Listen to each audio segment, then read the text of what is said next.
وإلى جميع إخوانهم من الأنبياء والمرسلين والأولياء والشهداء شيخنا عبد القادر الجيلاني وجدنا وجدتنا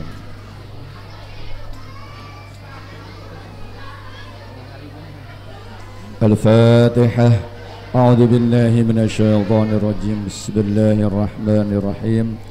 الحمد لله رب العالمين الرحمن الرحيم مالك يوم الدين. إياك نعبد وإياك نستعين اهدنا الصراط المستقيم صراط الذين أنعمت عليهم غير المغضوب عليهم ولا الضالين آمين.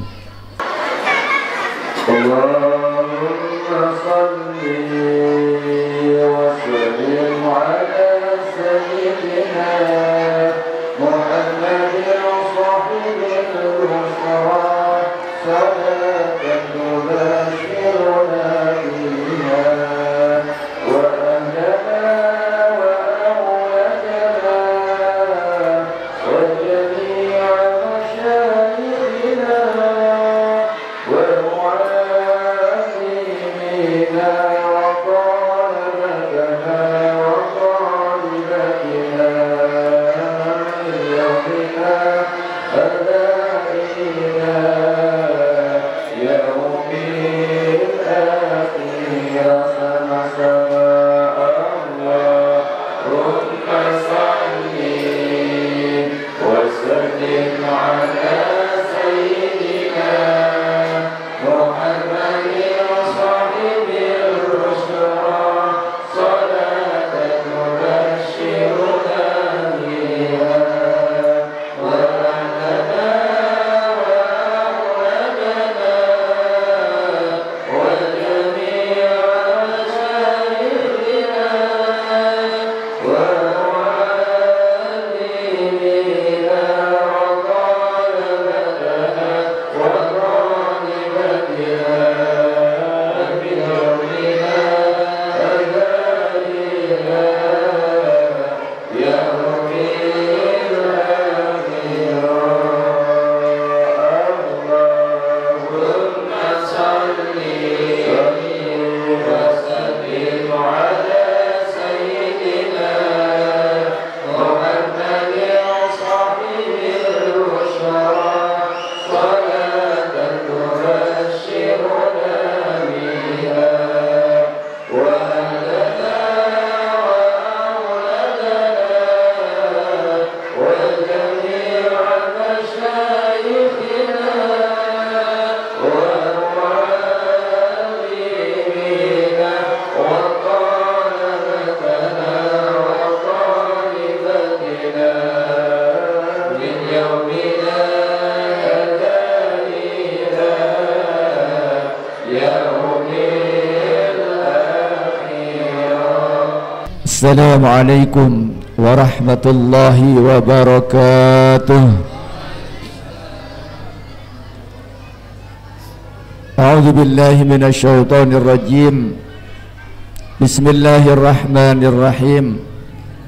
الحمد لله وكفى والصلاة والسلام على النبي المصطفى سيدنا ومولانا محمد وعلى آله وصحبه أهل الصدق والوفاء. قالوا سبحانك لا علم لنا إلا ما علمتنا إنك أنت العليم الحكيم. لا حول ولا قوة إلا بالله العلي العظيم. صدق الله العظيم وبلغ رسوله الكريم ونحن على ذلك من الشاهدين والشاكرين. Para alim, para ulama, para kiai, para ustadz, guru-guru kami yang kami takzimin, yang kami muliakan, wabil khusus guru kita, orang tua kita, beliau ayahanda Ustadz Fauzi Manap, semoga senantiasa dirahmati Allah Subhanahu wa taala, diberikan kesehatan oleh Allah Subhanahu wa taala, umur panjang yang berbarakah, terus senantiasa bisa membimbing kita menuju kebenaran jalan Allah yang diridai. Yang kami hormati Ketua Takmir Masjid Nurul Karim beserta jajarannya yang kami hormati, Ketua RT, tokoh masyarakat, tokoh agama, tokoh pemuda, serta hadirin Bapak Ibu rahimakumullah, yang tak ketinggalan Ketua Panitia yang luar biasa pada malam hari ini. Kenapa luar biasa?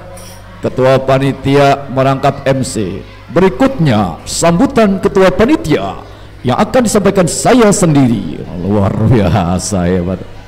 Berikutnya ceramah agama disampaikan saya sendiri. Wah, saya senang itu. Pulang saya.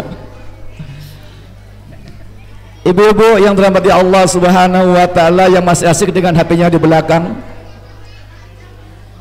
Alhamdulillah, kita bersyukur kepada Allah Subhanahu wa taala karena izinnya, karena kehendaknya sama-sama kita dipertemukan di majelis yang penuh dengan keberkahan ini. Mudah-mudahan pertemuan kita pertama dengan niat untuk silaturahmi. Niat apa, Bu? Bu, dengar suara saya enggak? Iya. Ke sawah bawa tape, depan ceramah, belakang main HP. Enggak apa-apa, Bu, saya enggak marah, Bu. Enggak marah. Enggak apa-apa. Enggak marah, yakin enggak marah. Teruskan aja, enggak apa-apa. Enggak, betul enggak apa. Kenapa? Sekelas Rasulullah saja dalam dakwahnya jangankan dicuekin, beliau dicaci, dilempar, disakitin, enggak marah beliau. Kok sekelas Handik aja kok ada orang main HP marah, kan apa cemen kan itu. Ini ya kebangetan gitu loh. Saya diundang tinggal main HP kan kebangetan gitu. Dalam lenggahmu dengan apa nggih? Masya Allah. Enggak apa-apa. Biar nggak ngelihat muka saya, dengar suara saya, biar sambil gini-gini belakang sama saya gitu. Pertama kita niat silaturahmi. Ya sudah, saya minta izin, minta kursinya aja, nggak apa. Tadi sebenarnya dikasih kursi, saya sungkan dengan yang sepuh-sepuh itu. Sul adab namanya. Udah, monggo. Tapi mejanya nggak usah ya. Nanti ada makanannya, saya nggak jadi ceramah nanti itu. Nyun sewu nggih, kula lenggah. Permisi Bapak, saya di atas nggih. Nggih.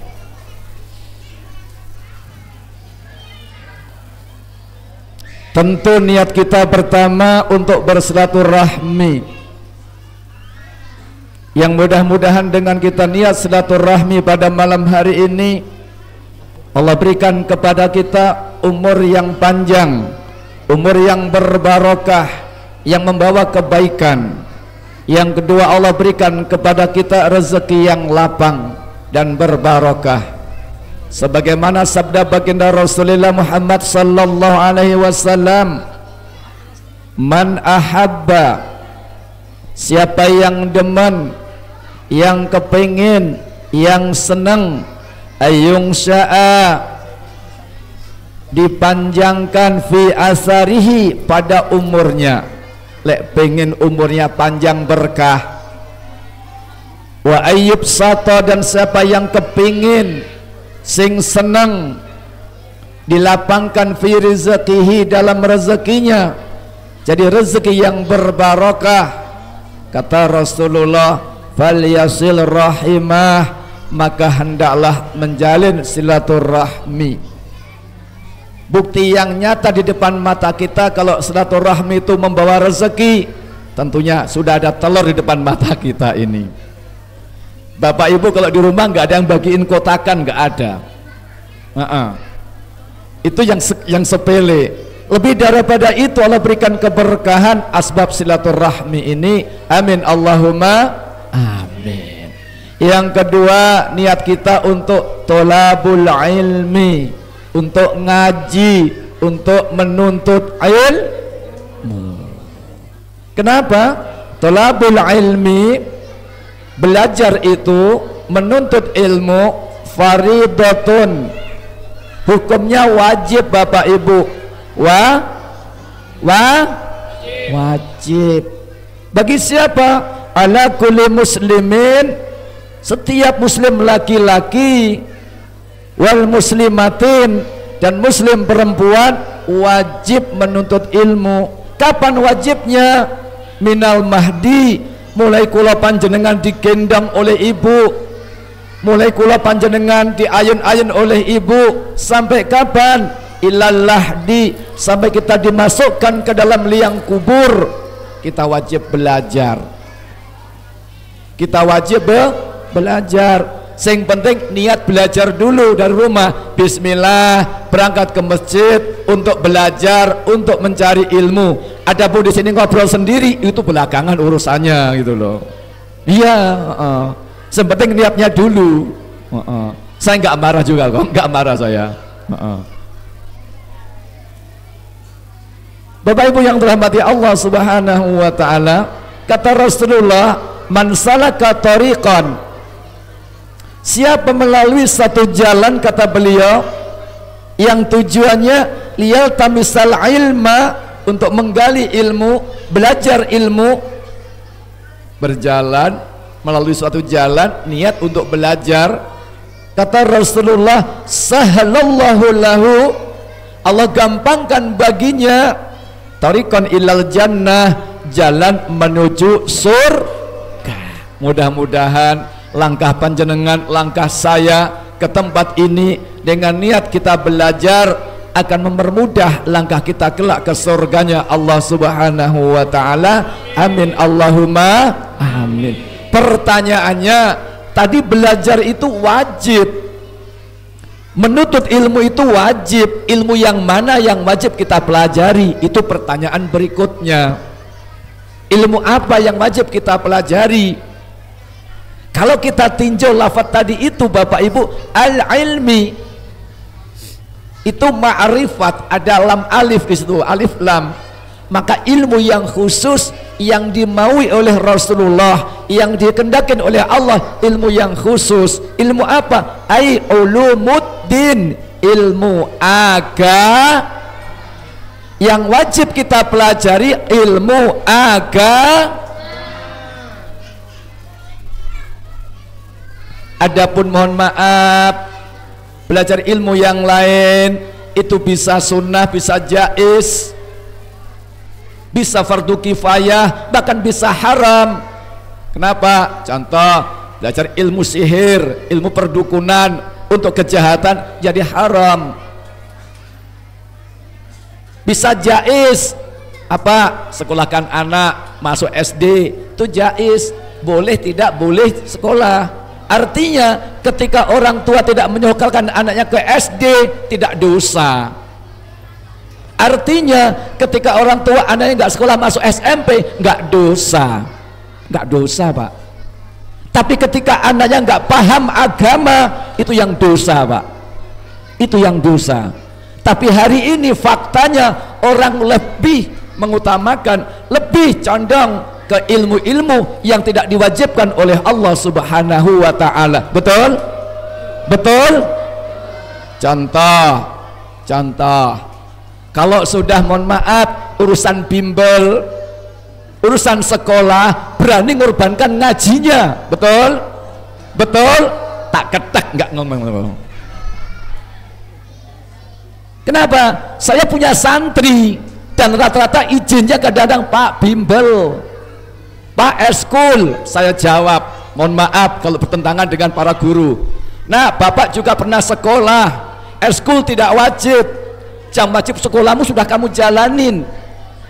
Ketika kamu eskul mengorbankan ngajimu, gurumu merampas hak ngajimu. Betul? Hei para guru, rungokno, kalau ngasih eskul anak-anak jangan merampas haknya yang lain. Kenapa? Anak berkewajiban menuntut ilmu yang lainnya. Dan orang tua tinggal diam, mohon maaf, ketakutan dengan guru SD-nya, guru SMP-nya, lebih takut ketimbang dengan guru ngajinya. Saya tanya dengan santri saya, nak apa Pak? Yang ngajarkan kamu kenal Tuhanmu siapa? Yang ngajarkan kamu bisa mendoakan orang tuamu siapa? Yang ngajarkan kamu kenal nabimu siapa? Guru ngajimu atau guru matematikamu? Ya guru ngaji, Pak. Kenapa lebih takut dengan guru yang ngajarkan sekolah kamu? Artinya monggo kita kerjasama, sinergis, supaya apa? Kebutuhan pendidikan anak kita tentang agama tercukupin, pendidikan umumnya tidak terabaikan. Ilmu agama. Kenapa? Rasul bersabda dari Muawiyah. Apa sabda beliau? Kata beliau, may yuridillahu bihi khairan, barang siapa yang Allah kendakin hidupnya baik, kata Rasulullah, lek manusia itu diinginkan baik oleh Allah, baik dunianya, baik akhiratnya, apa? Yufaqihu fiddin, Allah pahamkan urusan agama, Pak. Allah pahamkan urusan agama, Pak. Itu paling penting. Dan yang ditanya oleh Allah Subhanahu wa ta'ala kelak di kubur itu bukan pelajaran yang lainnya, bukan pelajaran yang lainnya. Ketika anak kita nggak bisa sholat, anak kita nggak bisa ngaji, itu yang ditanyakan. Kalau anak kita mohon maaf nggak bisa pelajaran yang lainnya, nggak ditanya oleh malaikat. Sehingga apa? Monggo kembali, kebutuhan anak kita pendidikan umum terus jalankan. Itu untuk bekal di dunianya, tapi bekal di akhiratnya jangan diabaikan, jangan diabaikan. Pertama, Bapak Ibu yang dirahmati Allah Subhanahu wa ta'ala, sudah jam 12:30. Tuh 12:30 tuh sana tuh, kurang 5 menit ya. Iya, saya lihat ada tuh, ya itu. Sampai jam berapa kita? Halo, halo. Saya jadi bingung. Di belakang diam khusyuk atau diam ngantuk ini? Dua-duanya, Pak. Bapak Ibu yang dirahmati Allah Subhanahu wa ta'ala, tak lupa salawat dan salam kita sanjungkan kepada junjungan kita Nabi Muhammad sallallahu alaihi wasallam. Mudah-mudahan dengan salawat yang kita baca menjadi wasilah, perantara kita bisa dikenali baginda Rasul, dan kelak kita bisa mendapatkan syafaat dari beliau. Syafaat apa, Bu? Apa syafaat itu? Tetangga saya Pak namanya syafaat itu. Pertolongan. Saya tanya Bapak Ibu, kelas-kelas kula panjenengan, saya tanya, ini semua, nanti yang nggak mau angkat tangan ya. Semuanya pengen masuk surga apa enggak Tony? Nggak kepengen jawab loh. Berarti yang nggak jawab nggak kepengen itu. Saya tanya, ini semuanya pengen masuk surga enggak? Pertanyaan yang berikutnya, lek panjenengan saya mau pengen banget masuk surga. Kira-kira modal kita apa? Bekal kita apa? Halo? Halo? Ke surga mau pakai bekal apa? Modalnya apa? Hah? Salat? Mbel? Alah subuh mau nggak salat? Kalaupun salat sekelas kita ini banyak nggak khusyuknya salatnya? Betul? Allahu Akbar ingat kunci motor, Allahu Akbar ingat jemuran. Kelas-kelas kula panjenengan masih ini. Artinya apa? Sholat panjenengan, sholat saya, sholat kita ini belum menjamin kita ke surga. Mending nggak sholat Pak, bablasan malahan. Sholat saja nggak dijamin ke surga, apalagi nggak sholat, tinggal digerujuki api.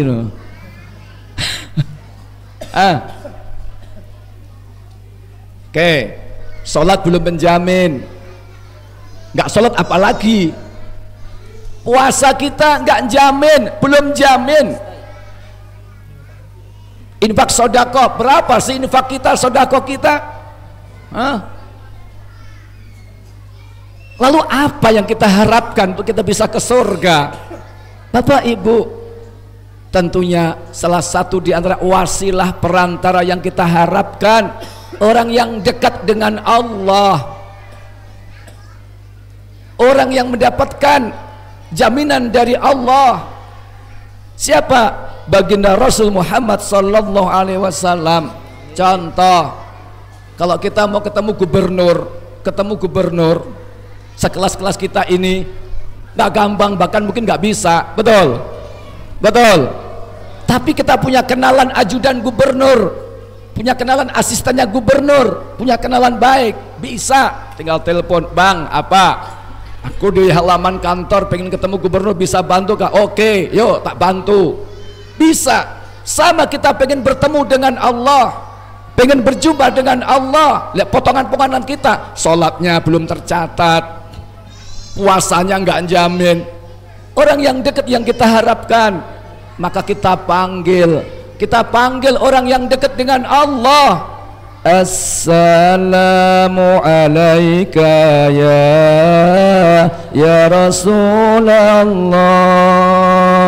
assalamu alayka ya habibi ya Nabi Allah,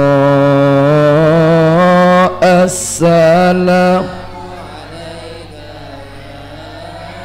ya Rasulullah, assalamu alayka ya habibi ya Nabi Allah, ya Rasulullah. Datang beliau, ketika kita panggil datang beliau. Yang kata Rasulullah, barang siapa bersolawat kepadaku, niscaya aku akan datang untuk menjawabnya dan menghampiri orang yang bersolawat kepadaku.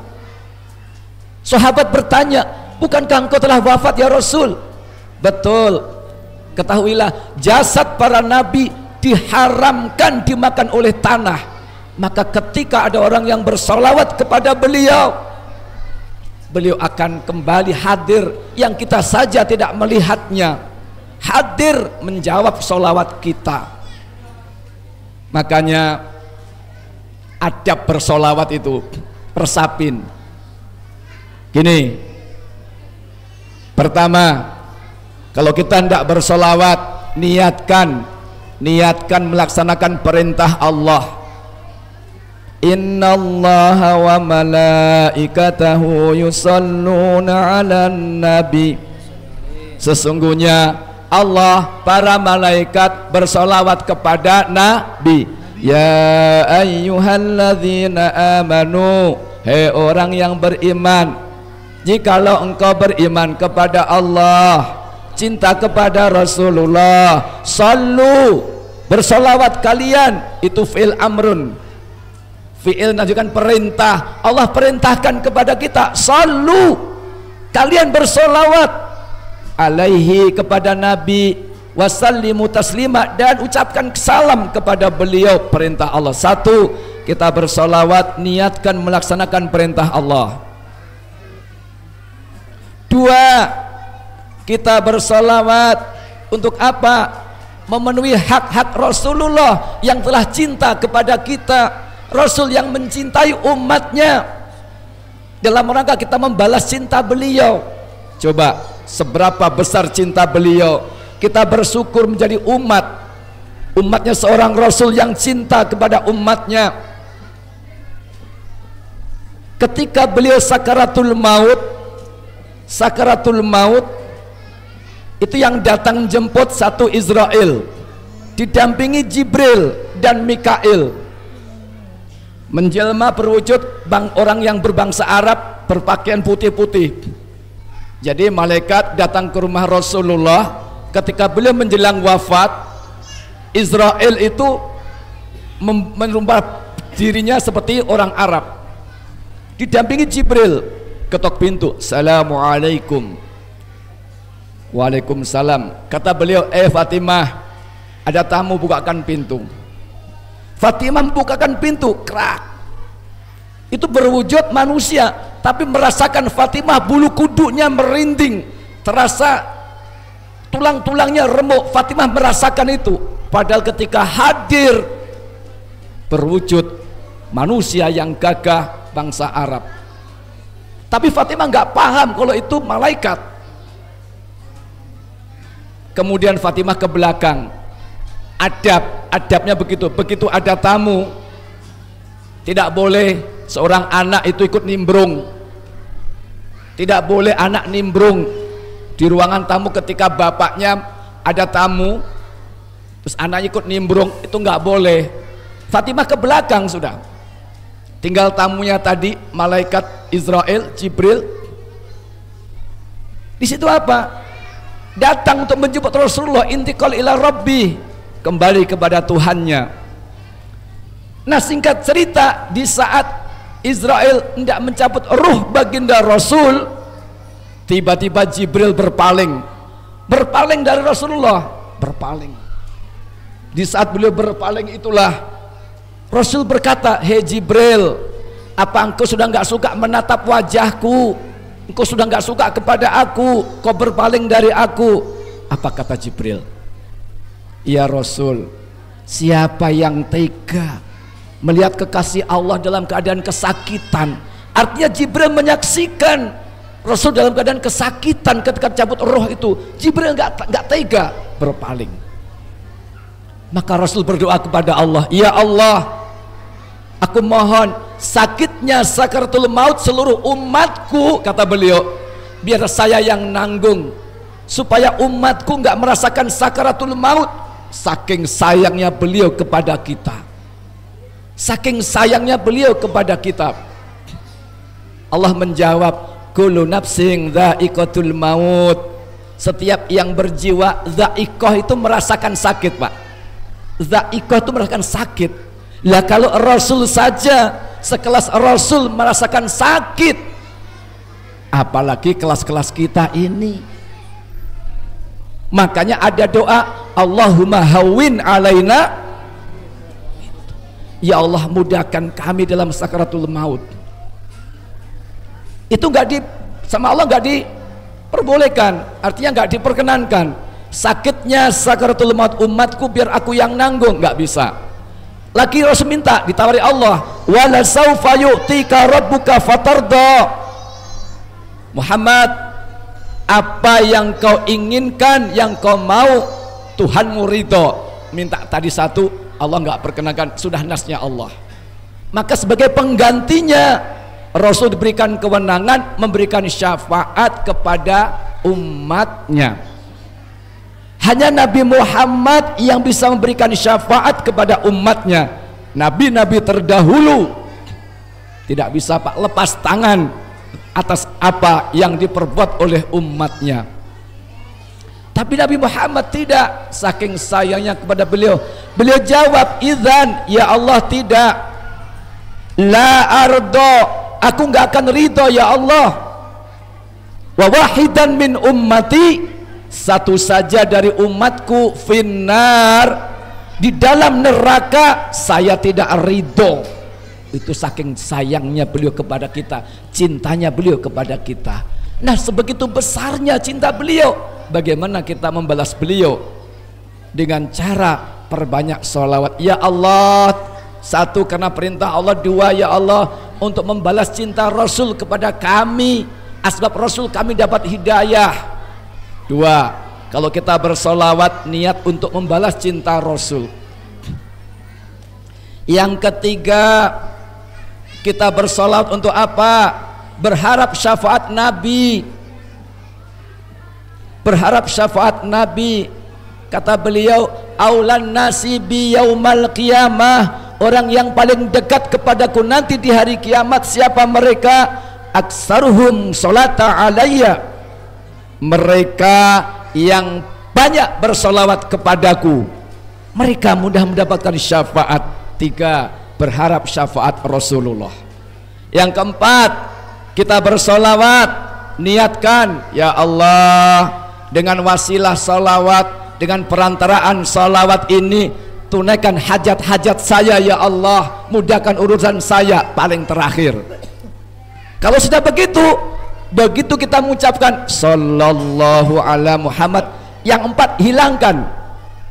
Yang terlintas di benak kita ketika kita ucapkan sallallahu ala Muhammad atau Allahumma sholli ala Muhammad, kita yakin Allah membalas selawat kita 10 kali.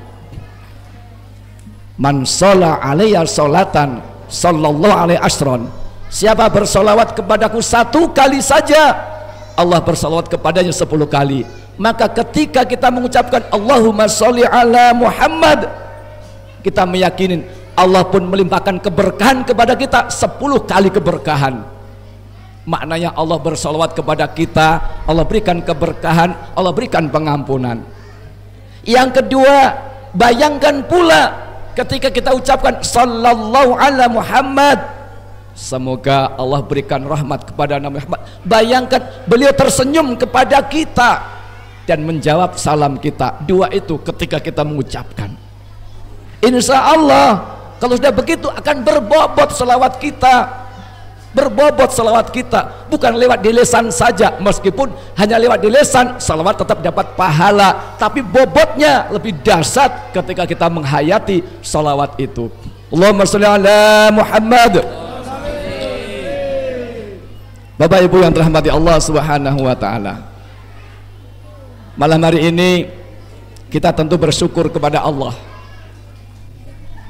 Kita memperingati hari kelahiran seorang nabi, nabi yang penuh dengan keteladanan, nabi yang senantiasa akan menjadi sanjungan sepanjang zaman. Dan kita tentu bersyukur kepada Allah Subhanahu wa taala yang kita hidup di bumi Indonesia, di bumi Nusantara ini yang jauh dari tempat turunnya agama Islam, di Arab. Kita bisa mengenal Islam, bersyukur Pak. Lek panjenengan umroh, haji, berangkat dari Balikpapan langsung ke Jeddah 11 jam naik pesawat. Kalau dari Jakarta 9 jam. Bayangkan dengan jarak yang begitu jauh, kita masih mengenal agama Islam, kita mengenal Al-Quran. Masih banyak orang yang dekat dengan Arab. Orang yang dekat dengan Arab tidak kenal Al-Quran, nggak kenal Islam masih banyak. Eropa lebih dekat kepada Arab, Afrika lebih dekat, tapi banyak dari mereka yang nggak kenal Islam. Tapi kita hari ini bersyukur. Bahkan mohon maaf, faktanya agama Islam di bumi Indonesia terbesar di dunia, luar biasa. Meskipun Islam KTP doang gitu loh. Iya, terbanyak di Indonesia itu. Nggih. Maka Allah perintahkan kepada kita bersyukur, bergembira. Qul bi fadlillahi wa bi rahmatihi fabidzalika falyafrahu. Kata Allah, qul, katakan Muhammad, bi fadlillah, dengan karunia Allah. Apa dia? Syekh Jalaluddin As-Suyuti dalam tafsir Jalalain meneraskan yang dimaksud fadlullah agama Islam, wa birahmatihi, dan dengan rahmat Allah apa? Al-Quranul Karim. Maka ketika kau telah beragama Islam, meyakinin Al-Quran, falyafrahu, bergembiralah, tanda bersyukur kepada Allah. Maka singkatnya, muka-muka orang Islam ini harus ceria, nggak ada muka-muka sedih. Kalau pengen jadi ahli surga, tampakkan muka yang ceria. Kalau muka-muka sedih itu mukanya penduduk ahli iya, di surga itu nggak ada muka sedih, muka cemberut juga nggak ada, mukanya bersinar berseri. Dahikatum mustabashirah, penuh dengan senyum, ceria, mukanya ahli surga. Bu, tampakkan muka yang ceria, apalagi di depan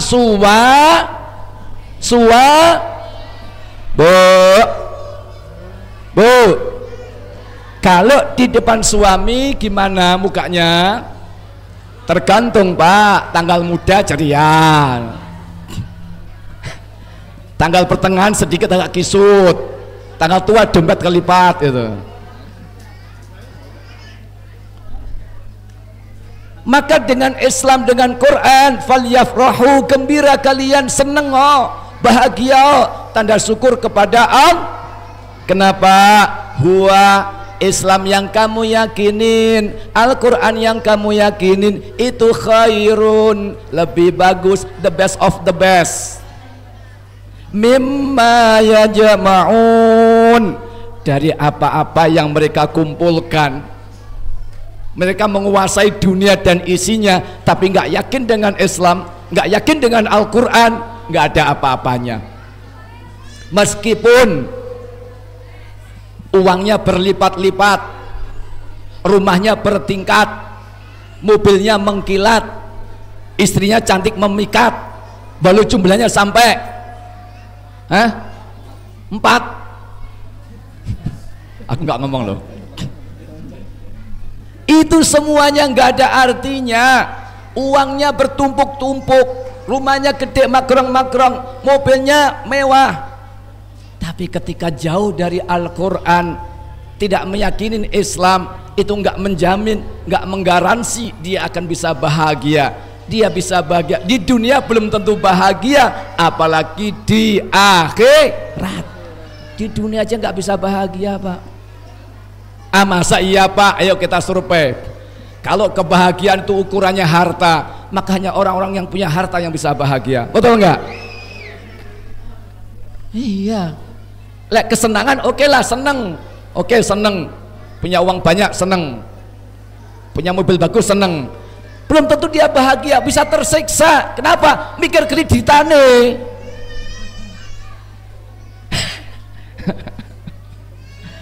Allah ya Karim. Di dunia nggak dijamin bahagia. Kenapa? Kebahagiaan itu bukan milik orang kaya, bukan milik pejabat, bukan milik konglomerat, tapi milik Allah. Walladzi anzala sakinata fi qulubil mu'minin. Dialah Allah yang telah menurunkan as-sakinah fi qulubil mu'minin, di hati orang mukmin. Maka kalau pengen bahagia, ketenangan, hiasi hidup dengan beriman kepada Allah. Oke, kita kenal Islam, kenal Quran, sebab Rasulullah, berarti hadirnya Rasulullah itu rahmat yang paling besar. Wa ma arsalnaka illa rahmatan lil alamin. Dan tidaklah kutus engkau Muhammad kecuali sebagai rahmat seluruh alam. Itu, Pak. Maka rahmat yang paling besar itu Rasulullah hadir, lahir. Kita patut kalau malam hari ini bergembira, merayakan hari kelahiran beliau, itu wajar. Tak tanya, ketika dulu anak kita lahir seneng nggak? Halo, bapaknya ketika anak lahir seneng nggak? Ibunya seneng nggak? Meskipun mohon maaf ketika bertaruhkan nyawa, sakit luar biasa, begitu anak lahir cenger, senang, alhamdulillah. Dan itu pun ketika orang tua senang, gembira menyambut kelahiran anaknya, nggak ada orang yang berhak melarang. Betul? Betul? Saking gembiranya, akikah, laki-laki potong 2 ekor kambing. Betul? Perempuan 1 ekor kambing. Betul? Saking senangnya bersyukur kepada Allah, padahal mohon maaf anak yang dilahirkan belum tentu tahu kita nasibnya seperti apa. Tapi kita bergembira. Ayo, saya ulang. Ketika anak itu lahir, orang tua patut bergembira dan senang. Padahal anak yang lahir itu belum tahu nasibnya nanti jadi apa, belum tahu. Itu udah senang dan gak ada orang yang melarang. Nah, ini jelas manusia yang jelas dimuliakan Allah, membawa kabar gembira, membawa petunjuk, dan bisa memberikan syafaat. Kok kita nggak bergembira? Bahkan ada orang yang nggak suka dengan maulid, ya terserah. Artinya kita beralasan untuk mencintai beliau dan rasa bersyukur atas lahirnya beliau. Gembiralah kalian itu, sebab Rasulullah wa ma arsalnaka illa rahmatan lil alamin. Pertanyaannya, Rasul itu hadir sebagai utusan dan mendapatkan mandat tugas selama 23 tahun. SK-nya 23 tahun. 23 tahun itu kalau jadi gubernur wali kota berapa periode Pak Ujang? 2 periode. Masa satu periode berapa kali, berapa tahun toh? 5 tahun, berarti 4 periode. Di Mekah 10 tahun, di Madinah 13 tahun, total 23 tahun. Tapi dalam waktu 23 tahun beliau bisa merubah manusia yang tak beradab menjadi manusia yang beradab, manusia yang nggak kenal tata krama menjadi orang yang kenal tata krama, manusia yang nggak kenal kebudayaan menjadi mereka kenal kebudayaan. Coba ada tradisi di Arab itu ketika itu apa? Kalau ada wanita melahirkan anak perempuan itu malu. Kenapa? Anak itu jadi beban saja, nggak bisa diajak perang, maka dikubur hidup-hidup. Maka Rasul bisa merubah semuanya itu. Maka dikatakan zaman jahiliyah, zaman yang bodoh. Bapak Ibu rahimakumullah, dalam kurun 23 tahun sukses jadi seorang pemimpin yang luar biasa, pemimpin dunia beliau. Bukan hanya untuk bangsa Arab, tapi seluruh dunia. Apa kiat sukses beliau? Itu yang harus kita gali. Apa sih kunci sukses beliau dalam berjuang sehingga sukses? Padahal beliau itu Nabiul Ummi, Nabi yang nggak bisa baca, nggak bisa tulis. Rasul nggak pernah sekolah, jangankan gelar S1, S2, S-Teller apalagi SD, SMP, nggak pernah sekolah. TK saja nggak pernah sekolah. Dari mana dapat didikan? Adabani Rabbi, yang telah mendidik diriku adalah Tuhanku. Yang mendidik Rasulullah langsung Tuhannya. Fa ahsana ta'dibi, maka Allah berikan didikan yang sebaik-baiknya. Maka pendidikan yang baik itu dari Allah. Dari Allah. Dengan cara apa Allah mendidik Rasulullah? Nih, pertama, beliau selalu bersandar kokoh kuat kepada Allah dalam dakwahnya, Bu. Sandarannya kuat kepada Allah, dekengannya dekengan pusat, jalur langitnya kuat beliau. Maka Bapak Ibu, kalau pengen mohon maaf jadi orang yang sukses, tangguh, kuatkan jalur langitnya, jangan kendor. Rasulullah dan Allah yang bimbing itu. Di awal beliau diutus, apa yang Allah perintahkan? Bukan untuk sholat, bukan untuk puasa, bukan. Ya ayyuhal muzammil, hai orang yang berselimut. Kenapa? Ketika itu Rasul tidur seperti umumnya orang tidur. Ya seperti umumnya orang tidur. Rasul, Allah ingatkan, hei orang yang berselimut, Muhammad,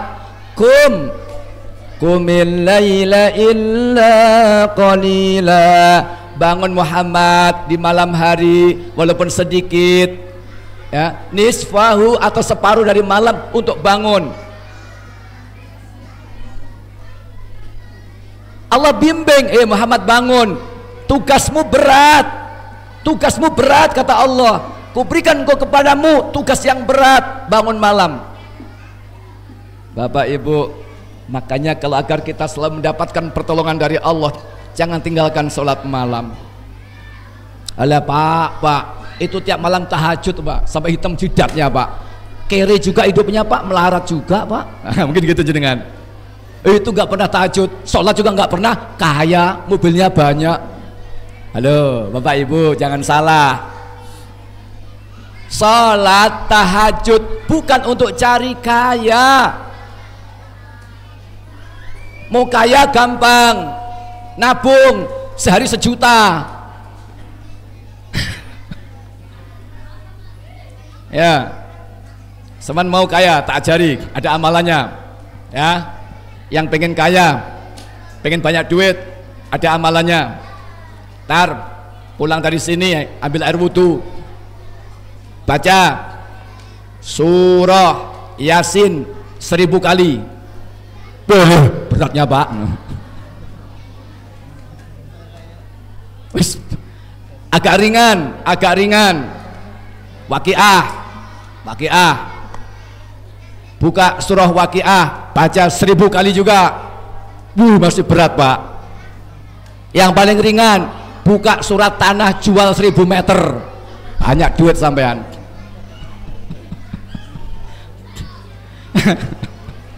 Ya Pak Ujang, apalagi sudah mahal karyamu ini. Kata Allah Subhanahu wa taala, inna nasyatahiyal laili yasaddu atwa. Bangun malam hari itu asaddu atwa, akan mengokohkan jiwa. Itu loh Pak, maksudnya tuh orang yang kaya, yang jiwanya kokoh, bukan banyak harta. Itu yang dimaksud Allah. Dengan kamu bangun malam, jiwamu akan kokoh, nggak mudah lemah, nggak letoy, nggak mudah putus asa, jadi orang yang tangguh. Maka anak-anakku yang mulai usia remaja, belajar bangun malam belajar, nggak bisa tengah malam, minimal di akhir malam. Jam 4 masih sempat, jam 4 itu sempat 4 rakaat, 3 witir masih sempat, agar jiwa kita kokoh bangun malam. Asbab beliau bersandar kepada Allah, jalur langitnya kuat atas bimbingan Allah. Allah berikan bimbingan berikutnya apa? Allah bimbing dalam dakwahnya. Kata Allah Subhanahu wa taala, fabima rahmatim minallahi lintalahum. Fabima rahmatim minallah, dengan kamu bertahajud tadi itu, bersandar kepada Allah, Allah berikan rahmat kepada engkau Muhammad. Dengan rahmatnya Allah, lintalahum, kau lemah lembut kepada mereka. Rasul dakwahnya itu lemah lembut, nggak mencaci, nggak menghina, nggak menghujat. Hari ini mohon maaf kalau kita lihat di YouTube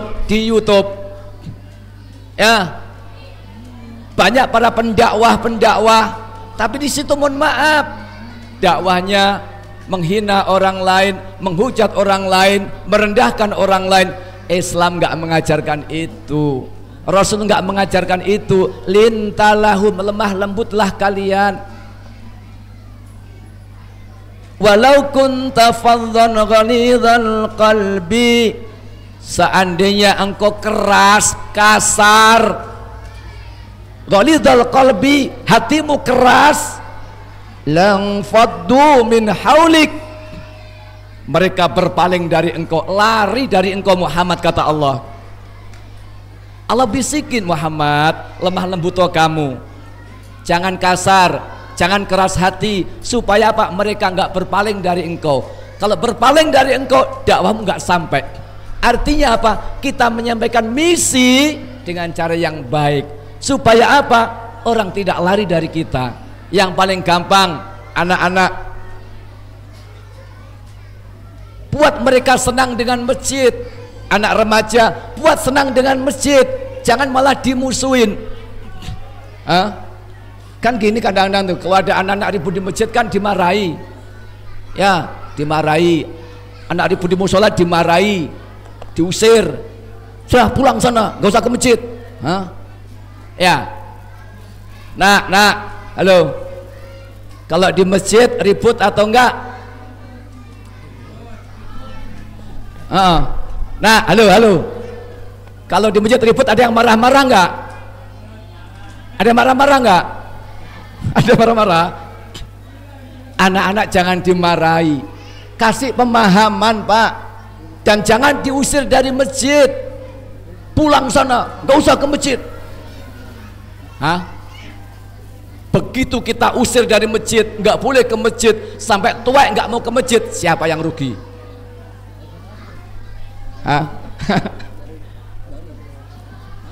Ya harus ada yang ngalah. Sholat, ngalah salah satu di belakang, atur anak-anak, jagain sebentar nggak apa-apa, masbuk dia nggak apa-apa, demi tertibnya sholat. Supaya apa? Anak-anak demen dengan masjid, senang dengan masjid, dengan musola. Jangan diusir, kasih pemahaman. Pertanyaan saya, pilih mana Bapak Ibu, anak-anak ribut di masjid atau ribut di pos kamling? Halo Pak, pilih mana? Anak kita ribut di masjid atau ribut di pos kamling, pilih mana? Ribut di masjid bro. Kalau di masjid ada ustadznya, ada yang ngawasin, ngomong dikit ada yang ngingetin, jelek gitu nggak boleh. Di pos kamling bisa ngelem anak-anak itu.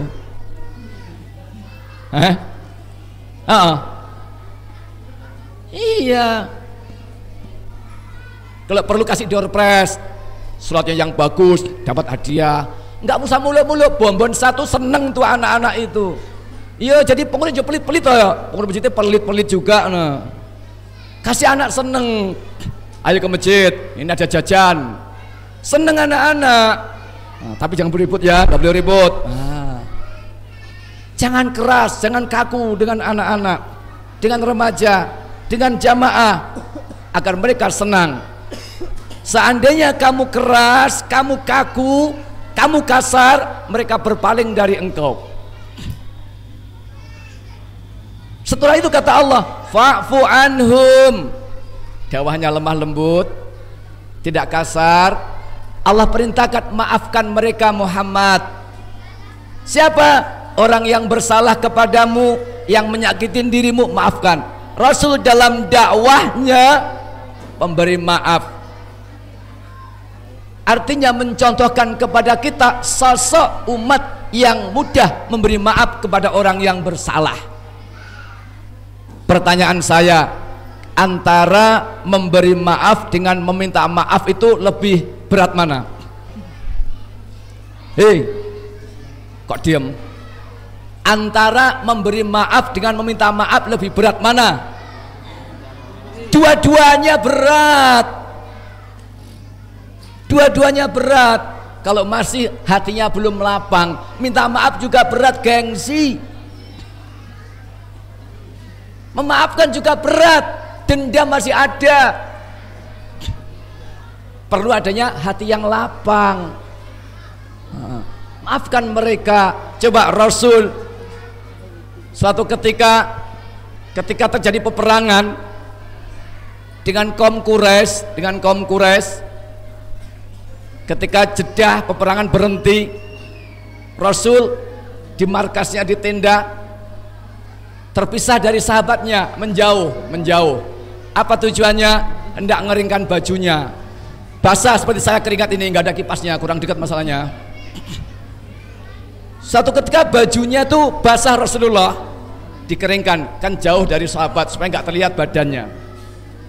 Di saat menyembur bajunya itu Rasul, ternyata di atas pohon ada orang yang mengintai, namanya Datsur al-Harisah. Tiba-tiba terjun dari pohon, dus di hadapan Rasulullah dengan sebilah pedangnya. Apa kata Datsur? Muhammad, apa? Kalau sudah begini, siapa yang bisa menyelamatkan dirimu dari pedang ini? Kata Datsur. Dengan santainya Nabi Muhammad menjawab, Allah. Seketika itu pedang yang di tangan Datsur terjatuh, Pak. Terjatuh, Bu. Begitu terjatuh, diambil oleh Rasul. Datsur, siapa yang bisa menyelamatkan kamu dari pedang ini? Dengan lemah lunglai Datsur menjawab, tidak ada ya Muhammad, tidak ada ya Muhammad. Apa Rasul? Apa membalas? Tidak. Membunuh? Tidak. Dimaafkan. Berkat dimaafkan itu Datsur bersyahadat, luar biasa akhlak wahai Muhammad. Aku ingin membunuhmu, tapi begitu kau kuasa membalas ya, kau tidak melakukannya. Maka maafkan orang-orang yang bersalah dengan hati yang lapang. Kemudian wastaghfir lahum, dan mintakan ampun mereka kepada Allah. Allah memberikan tuntunan kepada kita memintakan ampun kepada saudara-saudara kita yang bersalah.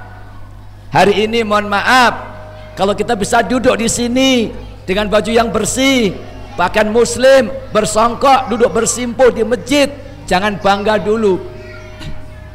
Kenapa? Ini pertolongan Allah. Dan kita jangan menganggap rendah orang-orang yang belum bisa ke masjid. Kita jangan meremehkan orang yang belum bisa sholat hari ini, yang belum mau puasa hari ini, yang kadang kita melihat dengan merendahkannya. Ketika ada orang yang mabuk berbuat maksiat, kadang kita menganggap dia rendah. Lalu bagaimana? Doakan, mintakan ampun kepada Allah. Itu adabnya. Kalau ada orang yang bermaksiat hari ini, memang karena belum ditolong oleh Allah. Kalau kita hari ini jadi orang yang baik, karena ditolong oleh Allah.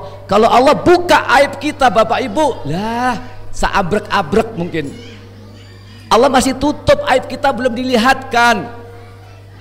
Yang kelihatan cuma baiknya doang hari ini. Nah, maka mintakan ampun orang yang bersalah. Termasuk para pendidik, para guru-guru ngaji. Itu adabnya seorang guru, bagaimana juga mendoakan muridnya, mendoakan santrinya. Sudahkah itu kita kerjakan? Kita ngajar ngaji taunya cuma marah-marah sama santri, goblok-goblokan santri. Kita lupa mohon kepada Allah agar anak yang kita didik mendapatkan hidayah dari Allah. Tugas kita mah hanya menyampaikan, ngajarin kepahaman milik Allah. Allah yang berikan kepahaman. Maka seorang murabbi, seorang pendidik, seorang guru, seyukyanya juga memintakan ampun kepada Allah, memaafkan kepada para anak didiknya. Bukan itu saja, kepada sesama muslim kita senantiasa memintakan ampun kepada Allah. Ada tuntunannya, astaghfirullahaladzim. Ayo bareng-bareng, astaghfirullahaladzim, astaghfirullahaladzim, li wali walidayya wali jami'il muslimin wal muslimat wal mu'minin wal mu'minat al ahya'i minhum wal amwat. Ini loh, kadang istighfar ini ya lalu di lisan kita, nggak kita hayatin. Artinya kalau kita sudah beristighfar, astaghfirullahaladzim li wali walidayya, untuk diriku ya Allah ampuni diriku, kedua orang tuaku, jangan durhaka sama orang tua. Wali jami'il muslimin, ampuni juga ya Allah orang-orang muslim. Wal muslimat, ya Allah ampuni juga yang enggak kita kenal, kita mintakan ampun. Wal mu'minin, orang-orang mukmin. Wal mu'minat, enggak kita kenal pun kita mintakan ampun. Al ahya, yang masih hidup ya Allah. Wal amwat, dan yang sudah mati ya Allah. Kalau kita hayatin, kita udah enggak punya dendam dengan siapapun, Pak. Kalau istighfar ini kita hayatin, kita enggak punya dendam dengan siapapun. Persoalannya istighfar ini hanya lewat di lisan kita, kita enggak menghayati. Makanya penyakit hati masih ada. Penyakit hati masih ada. Apa? AIDS, angkuh, iri, dengki, serakah. Kenapa? Kita belum menghayatin istighfar yang kita baca. Ketika istighfar sudah kita hayatin, insya Allah hati kita terjaga dari penyakit-penyakit hati, yang diantaranya sifat dendam dengan saudara kita sudah tidak ada. Bapak Ibu yang dirahmati Allah Subhanahu wa ta'ala, setelah kau mintakan ampun, kata Allah Subhanahu wa ta'ala, wasyawirhum fil amri, bermusyawarahlah kamu dengan tiap urusan kepada mereka. Bermusyawarah, berdialog. Rasul enggak kaku, Rasul enggak otoriter, tapi dengan sahabatnya selalu ada musyawarah, ada dialog. Bapak Ibu, ini pengajaran dari Allah. Maka kita hidup ini hendaklah mendahulukan musyawarah setiap mengambil keputusan. Yang paling kecil dalam rumah tangga, contoh, kalau nggak musyawarah bisa barabe. Contoh, misalnya Pak Ujang, misalnya lagi tajir, pengen nyenengin istri, ke dealer beli mobil, nggak ngomong ini, pengen kejutan pokoknya, pulang bawa Pajero. Wush, harapannya seneng, amin gitu, amin. Pulang bawa Pajero, harapnya istrinya seneng. Nyampe rumah malah marah-marah. Kenapa? Mintanya helikopter.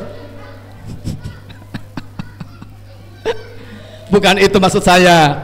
Artinya ketika sesuatu kita musyawarahkan dulu, akan nyaman. Bu, apa Pak? Ada rezeki kita beli mobil. Ayo sudah. Ibu sukanya apa? Bapak suka Pajero. Ah, Fortuner Pak. Kemahalan juga. Dah Ayla, oke deh.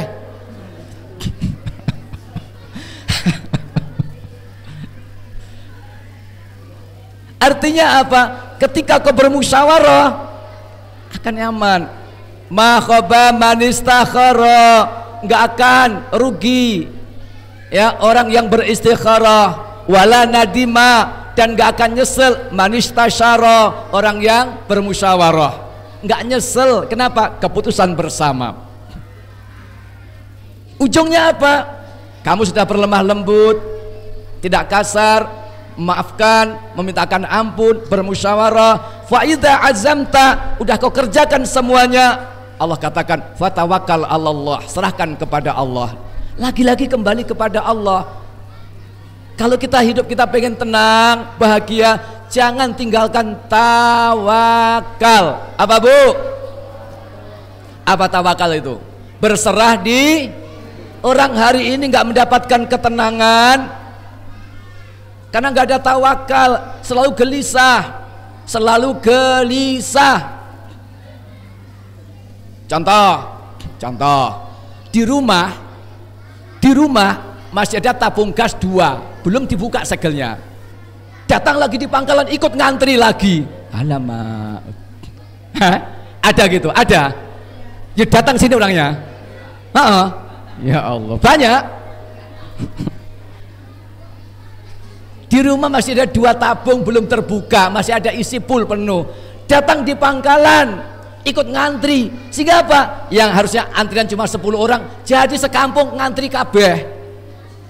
Begitu gas langka, pemerintah nggak jelas gas langka. Yang bikin langka itu jenengan-jenengan ini loh, udah punya 3 masih ikut ngantri. Dong ra, paham ra?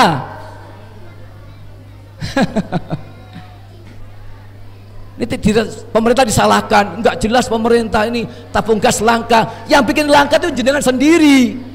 Sudah punya 3 di rumah masih ikut ngantri.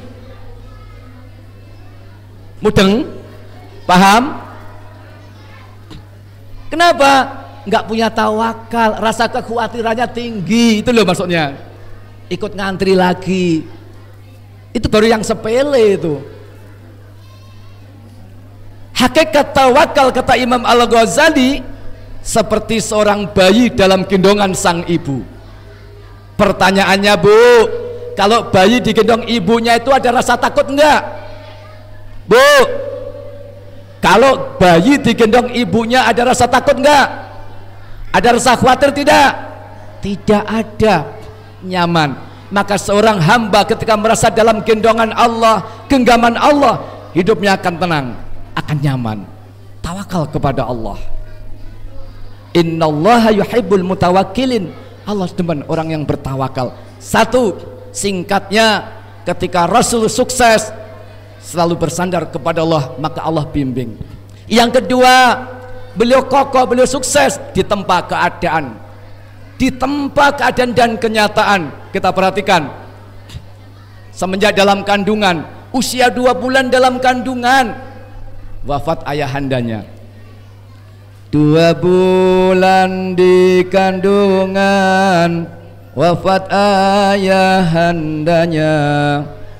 Tahun gajah dilahirkan, yatim dengan kakeknya. Lahir sudah nggak punya bapak, kakeknya yang mengasuh. Kemudian 6 tahun usianya, wafat ibu tercinta. Lahir dan nggak punya bapak, bapaknya meninggal. 6 tahun ibunya meninggal. 6 tahun yatim piatu beliau. Siapa yang ngasuh? Kakeknya. 8 tahun usia kakek meninggalkannya. 8 tahun kakeknya wafat. Coba orang-orang yang bisa menopang beliau, yang boleh jadikan sandaran, dipanggil oleh Allah, diasuh pamannya. Kayak pamannya bukan orang kaya, orang miskin Pak, untuk makan saja susah. Maka ketika ikut pamannya apa? Saat kecil menggembala. Muhammad seusia begini udah kerja gembala, cari upahan untuk makan, bantu pamannya yang hidupnya juga kekurangan.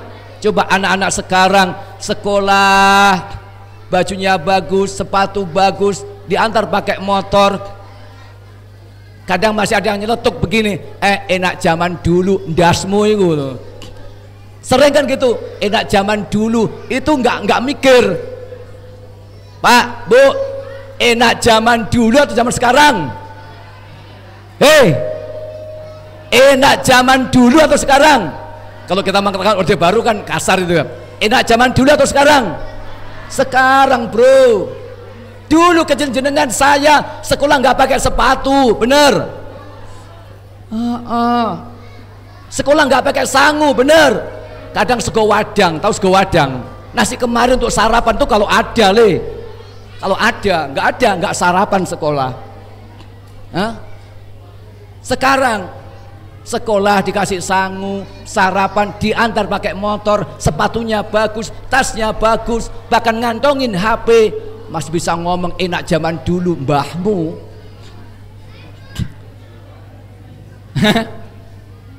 Ya enak zaman sekarang.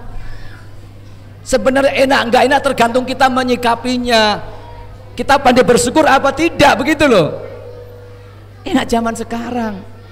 Oke, kalau kita pandai bersyukur. 8 tahun kakek meninggal, usia anak-anak udah kerja dia. Nah, saat kecil menggembala, dagang saat remaja. Beranjak remaja apa? Dagang, menjalankan dagangan saudagar kaya bernama Khadijah. Ini perjalanan beliau yang penuh dengan suka duka. Artinya apa? Orang yang ditempa dengan keadaan susah akan jadi orang yang mandiri, yang kokoh. Hei anak muda, sekarang tuh kadang kita prihatin. Memang mohon maaf Bu, Pak, anak sekarang cerdas tapi nggak peka. Cerdas otaknya tapi hatinya nggak peka anak sekarang itu. Apa contohnya? Tahu bapaknya nyapu saksek main HP anaknya. Nggak peka tuh itu namanya. Cerdas sih, cerdas otaknya. Anak cewek tahu ibunya cuci piring, dia main HP juga. Cerdas anak sekarang, oke, tapi nggak peka. Kenapa? Selalu dimanja, itu persoalannya. Mohon maaf, saya tuh sering menyaksikan santri-santri nyapu, anak-anak perawan tuh loh, nyapu aja belum bisa Pak. Gerakkan sapu aja belum tahu caranya gimana. Anak gadis sekarang, betul nggak? Ini fakta saya melihat. Dok, dah gede nyapu nggak bisa gimana toh Dok? Kelihatan kamu di rumah nggak pernah nyapu, tak gitu kan? Nggak pernah diajari sama orang tuanya. Maka kita pengen kita jadi generasi yang mandiri, yang kokoh. Sebagaimana dalam tema ini, yuk didik anak kita jadi generasi yang mandiri. Ditimbangkan, jangan dimanja. Sehingga apa? Akan kokoh jiwanya di tempat keadaan. Kadang kita orang tua lupa memberikan pembelajaran seperti itu. Anak dilatih, diajarin nyapu itu gimana cara nyapu. Dilatih. Meskipun tuh nyapu, kalau nggak diajari nggak bisa anak itu. Cara gerakkan sapu bagaimana, cara jalannya nyapu bagaimana, itu sepele. Tapi kalau nggak diajari nggak ngerti. Buktinya masih banyak. Anak-anak nyapu itu cara jalannya salah. Suruh nyapu bareng-bareng, satu masih di sini, satu dari depan sana. Nah, ditimpa-tempa keadaan kokoh jiwa beliau itu. Sehingga apa? Dengan pengalaman-pengalaman yang baik, beliau jadikan pengalaman kokoh jiwanya. Bapak Ibu yang dirahmati Allah Subhanahu wa taala, maka sebagai penutup dalam kita memperingatin kelahiran Nabi kita ini, yang mana tentu kita bisa mengambil pelajaran bagaimana teladani akhlak beliau tadi itu, di antaranya pemaaf, lemah lembut dengan orang lain, termasuk ya dengan keluarga kita. Bu, Bu, kalau panggil suami gimana Bu panggilnya Bu? Bebek gitu. Nabi kita Muhammad itu manggil istrinya tuh mesra. Ya Humairah, wahai yang kemerah-merahan. Kenapa? Istrinya tuh satu merah pipinya ini, tampak dihias. Ya Humairah, wahai yang kemerah-merahan. Ibunya, bapaknya kalau panggil istri gimana? Pak. Kalau panggil istri gimana panggilnya? Mak, Pak. Ayang bebek, ayang bebek. Ya. Maka dengan misi beliau sebagai rahmat inilah, yuk kita sebagai umatnya bagaimana menebar rahmat. Maka sebagai penutup kita renungkan sabda beliau dari Abdullah bin Salam. Beliau bersabda, ayuhanas, he manusia. Ini rangkuman dari yang saya sampaikan. Ayuhanas, he manusia, absus salam, kata beliau, tebarkan salam, ucapkan salam, budayakan salam, kata beliau. Kata Rasulullah, la tadkhulunal jannah, kamu gak akan masuk surga hatta tu'minu, sehingga kamu beriman. Wala tu'minu, dan kamu gak beriman hatta tahabun, kalau kamu belum saling mencintai. Ala adulukum, maukah kutunjukkan, ala syai'in, satu perkara, idza fa'altum, kalau kamu kerjakan, tahabbtum, kalian bisa saling menyukai, saling menyayangin. Bala ya Rasul, mau apa? Absus salam. Assalamu alaikum, assalamu alaikum. Tapi yang dimaksud Rasul bukan sekedar salam di lisan, Pak Bu. Assalamualaikum artinya apa? Semoga keselamatan buat sampean semua, buat panjenengan semua, itu maknanya secara lafdiyah. Tapi yang dimaksud seorang muslim itu harus menebar salam, menebar kedamaian, menebar rahmat, jangan nebar hoak. Sekarang gampang, kalau dulu nyebar hoak itu kan harus lewat lisan. Sekarang dengan HP ini gampang tersebar hoak. Makanya kalau dapat berita nggak jelas, nggak usah di-share dari grup sebelah. Ternyata apa? Itu isian cacian, makian, adu domba, kita share. Ikai ketuk-ketuk andil, tangan ketuk andil menebar berita yang tidak benar. Kalau berita nggak tahu sumbernya, nggak usah kita sebarkan. Bahaya dan hati-hati. Tebarlah salam kedamaian. Seorang muslim artinya apa? Lesannya nebar salam kedamaian, tangannya nebar salam, perbuatannya nebar keselamatan. Jangan menyakitin orang lain. Jadilah seperti kupu-kupu. Coba kupu-kupu itu indah dalam pandangan kita, indah kupu-kupu itu. Dan kupu-kupu dimanapun berada hinggap nggak merusak, betul? Benar. Ranting sekecil apapun, rumput sekecil apapun yang dihinggapin kupu-kupu tidak akan mati, betul? Tapi kupu-kupu membantu, memberikan manfaat apa? Penyerbuk. Itu yang diharapkan umat Muhammad, menebar rahmat dimanapun berada, tidak merusak, tidak bikin onar, tidak bikin rusuh, tapi memberikan manfaat kepada orang lain. Khairun nas anfa'uhum linnas. Sebaik-baik manusia dia bisa memberikan manfaat buat orang lain. Satu, absus salam. Dua, wa'at'imut ta'am, bersodakoh kalian. Sodakoh kalian. Ittaqun nar, takutlah dengan api neraka. Walau bisikit tamratin, meskipun dengan sepenggal buah kurma. Bapak Ibu, kalau sepenggal buah kurma saja bisa menyelamatkan dari api neraka, bagaimana dengan sodakoh malam hari ini? Yang nyumbang telur, yang nyumbang kue, yang nyumbang uang. Untuk apa? Memuliakan lahirnya Rasulullah. Bagaimana? Tadi dengan sepenggal kurma saja bisa menyelamatkan dari api neraka, maka wa'at imut ta'am, sedekah kalian. Malam ini kita mengamalkan hadis Rasul ini. Yang ketiga, wasilu arham, sambung silaturahmi. Silaturahmi bukan hanya zahirnya, tapi zahir dan batin kita silaturahmi. Kalau kita datang di sini, zahir kita saja yang datang, tapi batin kita enggak silaturahmi, masih ada kebencian dengan saudara kita. Masih ada kebencian. Tapi ketika batin kita bisa silaturahmi juga, enggak ada kebencian. Sekarang mohon maaf, silaturahmi itu udah mulai pudar, lentur. Seiring dengan era digital, HP, ya kadang-kadang kita sudah malas silaturahmi itu. Bahkan kadang-kadang mohon maaf, kadang-kadang kan orang dalinya arisan dalinya untuk silaturahmi, reuni untuk silaturahmi. Tapi faktanya begitu, yuk kita reuni. Di mana? Di Pantai Manggar, datang. Begitu nyampe di tempat, apa yang terjadi?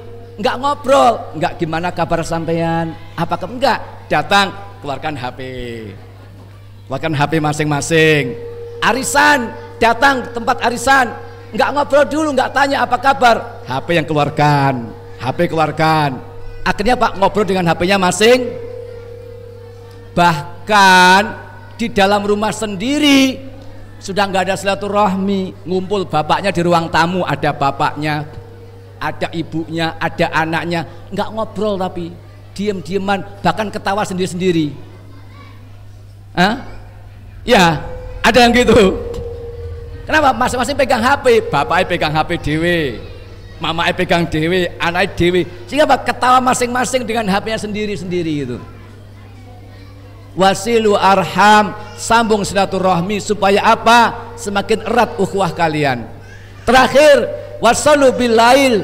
Nih, kerjakan sholat malam. Ini paling berat. Kalau sholat biasa mah banyak orang yang bisa, sampai orang munafik pun bisa sholat. Puasa setiap orang bisa, sedekah setiap orang bisa. Tapi sholat malam hanya orang-orang yang dipilih oleh Allah Subhanahu wa Ta'ala. Hanya orang yang dipilih. Maka ketika kita bisa sholat malam, pilihan dari Allah Subhanahu wa Ta'ala. Kenapa? Itu perilaku nubuah, perilakunya para nabi. Nabi diutus pertama bukan untuk apa-apa, tapi untuk sholat malam. Kerjakan sholat malam. Kalau kamu sudah tebar salam, bersedekah, silaturahmi, kerjakan sholat malam, tadkhulunal jannah bisalam, kalian masuk surga dengan selamat.